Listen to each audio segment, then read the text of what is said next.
Well, Sant Salvador English learning alerted me. She needs my help.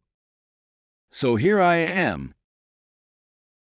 Some students are confused with the present affirmative sentences, and then changing these sentences to negative and question structured sentences. So let's do this. For affirmative sentences, there are no auxiliary verbs used. This is do or does. Look, let's check out some sentences. Here are three positive sentences. Cheetahs run fast. A cheetah runs fast. We fly in the sky. A parrot flies in the sky. Elephants love water. An elephant loves water. See, there are no auxiliary verbs in these sentences. So, the first sentence is positive. But when you want to make the sentence negative, you have two auxiliary verbs, don't and doesn't. Look at the conjugations in the table. We fly in the sky, or a parrot flies in the sky. Now in negative, it's we don't fly in the sky, or a parrot doesn't fly in the sky, which of course is not true. And again, elephants love water. An elephant loves water.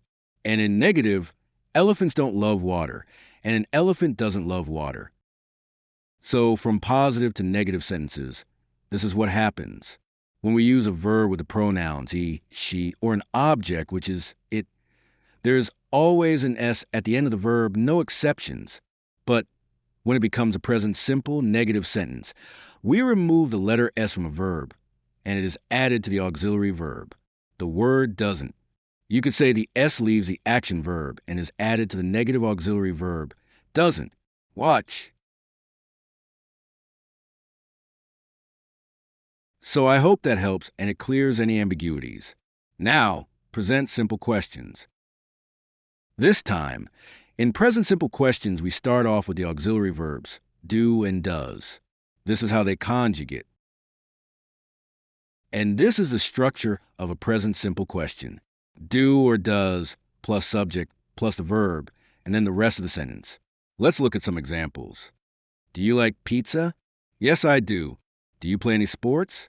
No, I don't. Do you live in San Salvador? Yes, I do.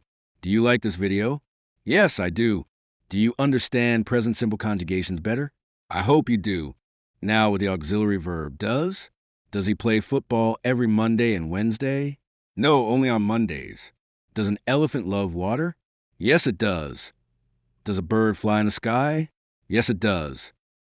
I want to say a big thank you for watching this video, and please subscribe, like, and share to your friends. I would be most grateful. And in the next video, you will meet my friends. See you next time.